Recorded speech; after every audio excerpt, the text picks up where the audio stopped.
Assalamualaikum. I hope you are fine and following the coursework regularly. Before starting the new topic, मैं आपको बताना चाहती हूँ कि आप वीडियो को गौर से देखें और समझें और अपना वर्क वक्त पर कंप्लीट कर लें। Now, video number 4. I will continue with same chapter number 5, chemical bonding. Chemical bonding में मैंने आपको टाइप्स ऑफ केमिकल बॉन्ड पढ़ाया था, जिसमें कितने किस्म के टाइप्स ऑफ केमिकल बॉन्ड थे। Number 1 ionic bond, number 2 covalent bond and number 3 coordinate covalent bond. मैंने आपको आयोनिक और कोवैलेंट बॉन्ड तफसील के साथ समझा और लिखवा भी दिया है। मुझे उम्मीद है कि सबको अच्छी तरह समझ आ गया होगा। बहुत से बच्चों ने अच्छा काम किया है और बाकी बच्चे भी काम करके चेक करवा लें। अब आपको मैं ये बताना चाहती हूँ कि कुछ बच्चों के ने क्वेश्चन मुझसे किया था कि आपने वीडियो 3A, 3B और 3C में डायरेक्ट आपने डबल कोवैलेंट बॉन्ड और ट्रिपल कोवैलेंट बॉन्ड से वीडियो स्टार्ट की है। तो मैं आपको ये बताना चाहती हूँ कि आपने आयोनिक बॉन्ड तो कंप्लीट हो चुका था एक वीडियो में। उसके बाद 3A, 3B और 3C जो है ये टाइप्स ऑफ कोवैलेंट बॉन्ड की थी, जिसमें सिंगल कोवैलेंट बॉन्ड था, डबल कोवैलेंट बॉन्ड था और ट्रिपल कोवैलेंट बॉन्ड था। क्योंकि ये बहुत लॉन्ग हो गई थी वीडियो और इतनी लॉन्ग वीडियो नहीं आप तक पहुंचा पा रहे थे, लिहाजा इसको हमने डिवाइड कर दिया सिंगल कोवैलेंट बॉन्ड में, डबल कोवैलेंट बॉन्ड में और ट्रिपल कोवैलेंट बॉन्ड में। समझ आ रही बात? तो इसीलिए आपने देखा होगा कि मैंने उस पर वीडियो 3A, 3B और 3C लिखा है। अब तो आपको क्लियर हो गई होगी ना बात कि उसके लिए सवाल की ज़रूरत नहीं है। सवाल तो हम पहले ही लिखवा चुके हैं, how many types of chemical bond, उसी का आंसर है। आपने लिखा था there are 3 types of chemical covalent bond. Number 1 single covalent bond, number 2 double covalent bond and number 3 triple covalent bond. तो सिंगल कोवैलेंट बॉन्ड आपको एक वीडियो में मिला, उसका दूसरे वीडियो में क्या मिला, डबल कोवैलेंट बॉन्ड, और तीसरी वीडियो में आपको क्या मिला, ट्रिपल कोवैलेंट बॉन्ड। समझ आ गई बात? इसके लिए अलग क्वेश्चन की तो ज़रूरत नहीं थी, क्वेश्चन तो मैंने पहले ही बना दिया था, how many types of covalent bond. सही है? अब बात समझ आ गई है। अब इसको अच्छी तरह समझिए और करिए। अब हमारे पास हमने जो टाइप्स ऑफ केमिकल बॉन्ड में आपको आयनिक और कोवैलेंट बॉन्ड डिटेल में बता दिया है। अब क्या बचा हमारे पास, थर्ड टाइप। क्या लिखवाया था हमने थर्ड टाइप में, कोऑर्डिनेट कोवैलेंट बॉन्ड और डेटिव कोवैलेंट बॉन्ड। देखिए कॉपी निकाल कर, बुक भी निकाल लीजिए, उसमें भी लिखा हुआ होगा, और कॉपी में भी देखिए।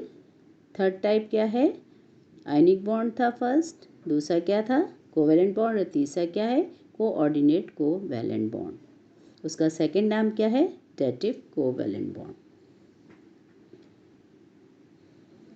अच्छा, इससे पहले मैं आपको कोऑर्डिनेट मीन्स बताना चाहती हूँ कि कोऑर्डिनेट के मतलब है रब्त, राब्ता, यानी केमिकल बॉन्डिंग के दरमियान जो मिलाने का काम जो करता है उसको हम क्या कहेंगे, कोऑर्डिनेशन। कोऑर्डिनेशन एक सिंपल इंग्लिश है, कोऑर्डिनेट, कोऑर्डिनेटर, इस तरह आपने बहुत से अल्फाज सुने होंगे। तो कोऑर्डिनेशन मीन राब्ता या रब्त एक दूसरे से होता है। समझ आ गया? तो अब देखें, उसका नाम ही देखिए क्या है, कोऑर्डिनेट कोवैलेंट बॉन्ड, यानी कोवैलेंट बॉन्ड को, दो कोवैलेंट बॉन्ड वाले कंपाउंड को जब हम किसी चीज़ से मिलाएंगे तो वो मिलाने वाली चीज़ क्या कहलाएगी, कोऑर्डिनेट कोवैलेंट बॉन्ड। समझ आएगी? अब आगे भी चलेंगे, अभी वर्ड समझा रही हूँ। और फिर आगे चलकर एग्जाम्पल में आपको अच्छी तरह बात समझ आ जाएगी। इससे पहले मैं आपको ये भी बताना चाहती हूँ कि आयनिक बॉन्ड में आपने जो पढ़ा था उसमें क्या पढ़ा था, एक एटम दूसरे एटम को अपना इलेक्ट्रॉन मुकम्मल तौर पर दे देता है। तो कितने एटम इन्वॉल्व है आयनिक बॉन्ड में? 2। समझ आ गया? कोवैलेंट बॉन्ड में आपने जितनी भी टाइप्स पढ़ी थी, सिंगल कोवैलेंट पढ़ा था, डबल या ट्रिपल, उसमें हर में आपने देखा होगा एक देने वाला था और दूसरा लेने वाला, यानी शेयरिंग करने वाला, जिसमें 2 एटम इन्वॉल्व थे। हाइड्रोजन अगर क्लोरीन से शेयर कर रहा था, हाइड्रोजन एक अलग एटम है, क्लोरीन एक अलग एटम है, दोनों आपस में क्या कर रहे थे? शेयर कर रहे थे। तो एक एटम तो नहीं थे ना, 2 थे। अगर फ़र्ज़ कर लें जैसे हमने क्लोरीन की एग्जाम्पल बताई थी, उसमें भी क्लोरीन 2 ही एटम थे ना, एक Cl फिर दूसरा Cl एटम, जब भी Cl2 बना था ना। समझ आई? 2 एटम थे ना दोनों उसमें। अब इसमें क्या होगा, कोऑर्डिनेट कोवैलेंट बॉन्ड में, coordinate covalent bond also called a dative covalent bond is a covalent bond a shared pair of electrons। इसमें क्या करेगा, ये शेयर पेयर ऑफ इलेक्ट्रॉन को देगा, in which both electron come from the same atom. अब जो ये share of pair of electron donate करेगा, किसी को देगा, वो एक ही एटम से आएगा, दूसरे एटम से नहीं आएगा। दो अगर पेयर ऑफ इलेक्ट्रॉन को शेयर करेगा तो वो कहाँ से आएगा? एक ही एटम से आएगा, 2 एटम से नहीं आएंगे, एक ही एटम से पेयर ऑफ इलेक्ट्रॉन आएगा। तो वो क्या कहलाएगा? Coordinate covalent bond. और कोवैलेंट बॉन्ड में क्या हो रहा था? Covalent bond is form by 2 atoms. कितने एटम के दरमियान हो रहे थे वो? 2 atom sharing a pair of electron. समझ आई ये बात? कोवैलेंट बॉन्ड में 2 एटम शेयर कर रहे थे ना। अगर सिमिलर एटम था तब भी 2 एटम थे, अगर डिफरेंट एटम था जब भी 2 थे। सही है? समझ आ रही बात? अब कोऑर्डिनेट कोवैलेंट बॉन्ड में क्या होगा कि जो pair of electron, alone pair of electron जो इस्तेमाल होगा वो एक ही एटम से आएगा, सेम एटम से आएगा। ठीक है? तो कोऑर्डिनेट कोवैलेंट कंपाउंड या बॉन्ड वही एटम बनाते हैं जिनके पास अलोन पेयर ऑफ इलेक्ट्रॉन हो।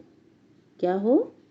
अलोन पेयर ऑफ इलेक्ट्रॉन होगा, तभी वो कोऑर्डिनेट कोवैलेंट बॉन्ड बनाएगा, अदरवाइज वो नहीं बनाएगा। और दूसरा कोई ऐसा एटम जो उसको दे पेयर ऑफ इलेक्ट्रॉन को, वो उसको एक्सेप्ट कर लेगा। बहुत सारे कंपाउंड जो बॉन्डिंग बनते हैं वो ज़्यादातर कोवैलेंट बॉन्ड और आयोनिक बॉन्ड बनता है। कोऑर्डिनेट कोवैलेंट बॉन्ड बहुत ही कम बनता है, लेकिन है केमिस्ट्री में कि इस तरह की भी बॉन्ड फॉर्मेशन हो सकती है। कुछ साइंटिस्ट ने, लेविस ने वगैरह कुछ साइंटिस्ट ने इन चीज़ों को एक्सप्लेन किया है कि नहीं, कुछ एटम्स ऐसे होते हैं जिसमें कोऑर्डिनेशन भी होती है, और बेशक होती है कोऑर्डिनेशन। वो कैसे होती है कि वो अपना अलोन पेयर ऑफ इलेक्ट्रॉन किसी को दे देता है और वो पूरा का पूरा लोन पेयर ऑफ इलेक्ट्रॉन वो एक्सेप्ट कर लेता है। ठीक है? ये शराइत तो बहुत कम एलिमेंट में होगी, बहुत कम एटम्स में होगी कि वो लोन पेयर ऑफ इलेक्ट्रॉन को दे और उसको एक्सेप्ट भी कर ले दूसरा एटम। अब इसको मैं आपको थोड़ा सा समझाने की कोशिश करती हूँ। नाइट्रोजन, आपने ट्रिपल कोवैलेंट बॉन्ड में नाइट्रोजन तो पढ़ा था ना। ट्रिपल कोवैलेंट में नाइट्रोजन के एटॉमिक नंबर कितना था? 7 था। ठीक है? 2 किस में चले गए थे? के शेल में। बाकी क्या बचे थे? 5। वो कहाँ थे? एल शेल में थे ना इलेक्ट्रॉन।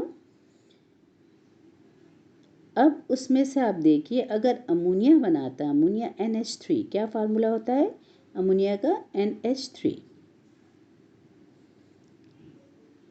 NH3 में नाइट्रोजन के पास 5 इलेक्ट्रॉन मौजूद थे आउटर मोस्ट शेल में। एक हाइड्रोजन से सिंगल कोवैलेंट बॉन्ड बना लेता है, दूसरा भी हाइड्रोजन से सिंगल कोवैलेंट बॉन्ड बना लेता है, तीसरा भी हाइड्रोजन से सिंगल कोवैलेंट बॉन्ड बना लेता है। तो कितने इसके इस्तेमाल हो गए? 3 इलेक्ट्रॉन। बचे कितने? 2 इलेक्ट्रॉन। तो यहाँ पर जो ये इलेक्ट्रॉन बचा ये क्या कहलाता है? अ लोन पेयर ऑफ इलेक्ट्रॉन। अब ये लोन पेयर ऑफ इलेक्ट्रॉन जिस किसी भी एटम को वो देगा और वो इसके 2 लोन पेयर ऑफ इलेक्ट्रॉन को एक्सेप्ट कर लेगा तो इन दोनों के दरमियान कोऑर्डिनेशन हो जाएगी। इस मॉलिक्यूल और उस एटम या उस मॉलिक्यूल के दरमियान कोऑर्डिनेशन हो जाएगी। तो इस तरह जो बॉन्ड फॉर्म होगा उसको हम क्या कहेंगे? Coordinate covalent bond. इसी तरह एग्जाम्पल ऑफ ऑक्सीजन में भी मौजूद है। ऑक्सीजन के एटॉमिक नंबर कितना होता है? 8। के में कितने होंगे? 2। एल में कितने होंगे? 4। अब जब ये वाटर बनाता है, हमने types of single covalent bond में पढ़ा था कि वाटर की एग्जाम्पल, तो आप इसके पास 4 इलेक्ट्रॉन थे। एक इलेक्ट्रॉन हाइड्रोजन से सिंगल कोवैलेंट बॉन्ड बना लेता है, दूसरा इलेक्ट्रॉन दूसरे हाइड्रोजन से सिंगल कोवैलेंट बॉन्ड बना लेता है। अब इसके पास कितने बचे? 2। तो ये लोन पेयर बचा ना। ये लोन पेयर ऑफ इलेक्ट्रॉन किसी भी वाटर के मॉलिक्यूल से भी बना सकता है और किसी और दूसरे से कोऑर्डिनेट कर सकता है। तो इस तरह इनके दरमियान कौन सा बॉन्ड बन जाएगा? Coordinate covalent bond. Question number 9, what is coordinate covalent bond? Explain with an example. क्या लिखा question? What is coordinate covalent bond? Explain with an example. अब ब्लैक मार्कर हेडिंग डालिए कोऑर्डिनेट कोवैलेंट बॉन्ड और dative covalent bond. Side heading डालिए blue marker heading definition. Centralise करके black pointer से लिखिए the type of covalent bond in which shared pair of electrons are donated by one atom only is called coordinate covalent bond.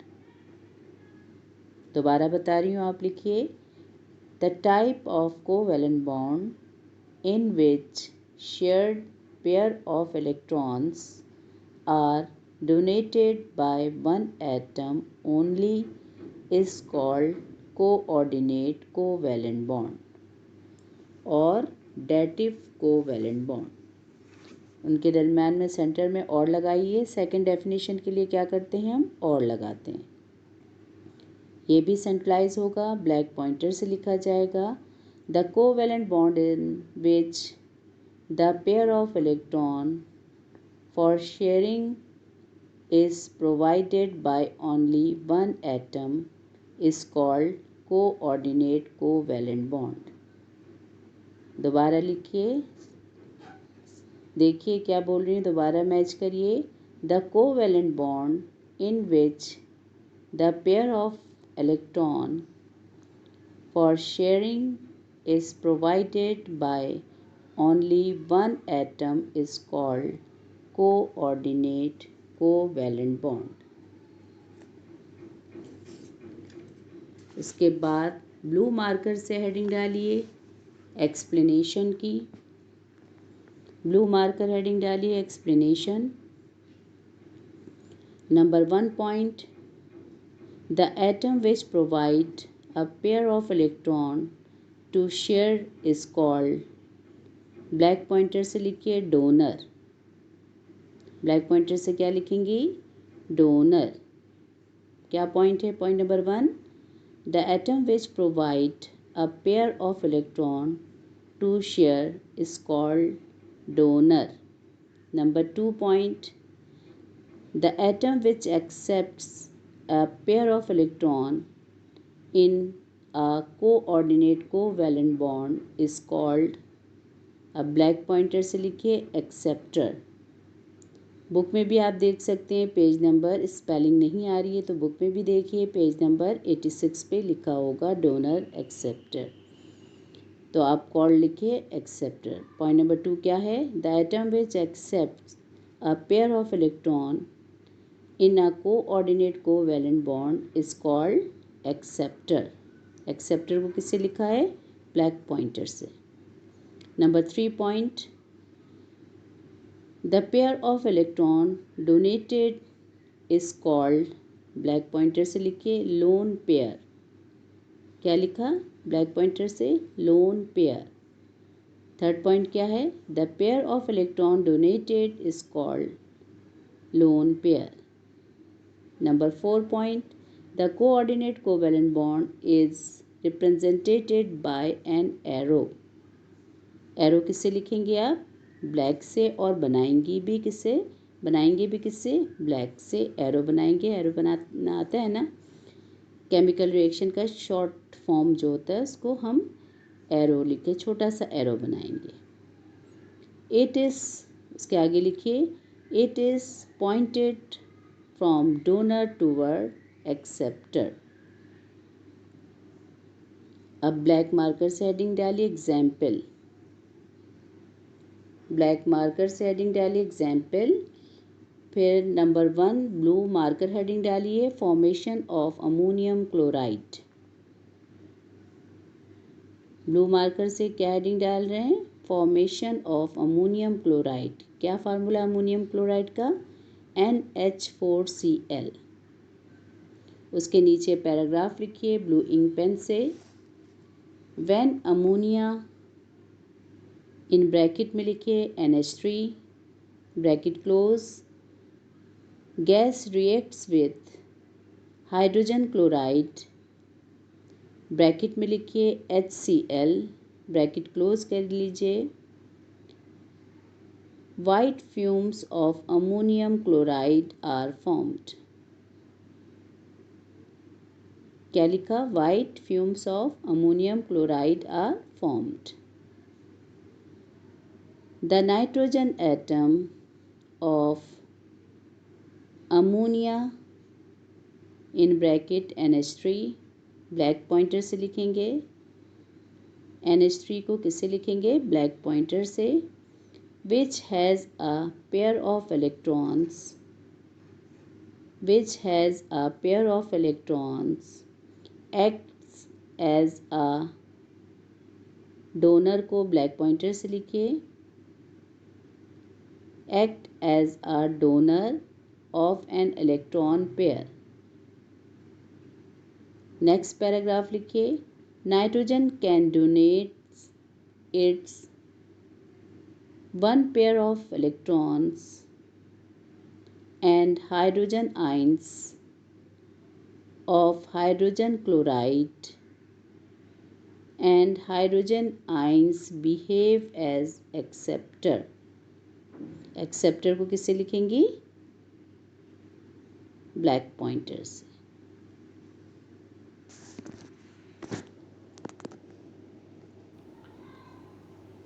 Chemical reaction के heading डालिएगा।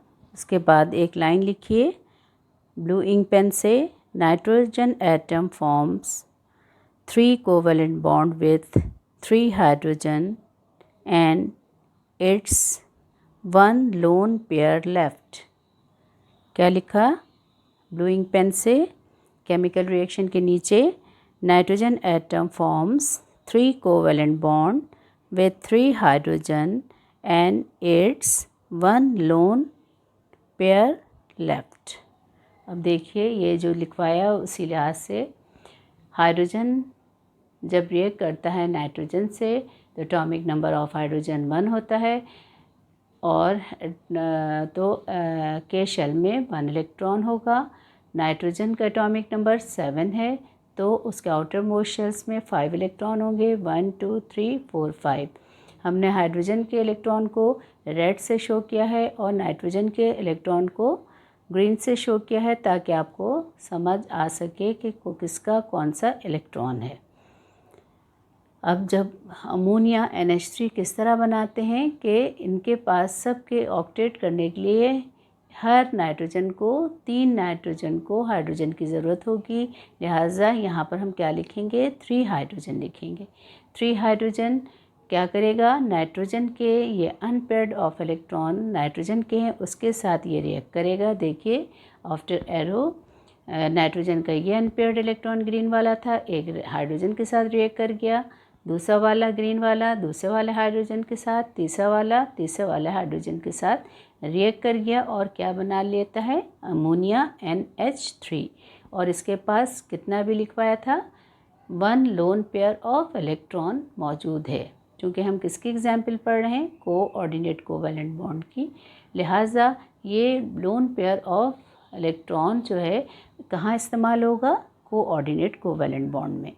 अब ये किसके साथ reaction करेगा, उसके लिए भी हमें ये भी हम पढ़ चुके हैं पहले। HCl किस तरह बना था, हाइड्रोजन ने अपना एक इलेक्ट्रॉन किसको डोनेट कर दिया था, क्लोरीन को, और इस तरह HCl बन गया था। हाइड्रोजन ने अपना एक इलेक्ट्रॉन किसको डोनेट कर दिया था, क्लोरीन को, और इस तरह क्लोरीन अपना ऑक्टेट कर लेता था और हाइड्रोजन अपना डुप्लेट कर लेता था।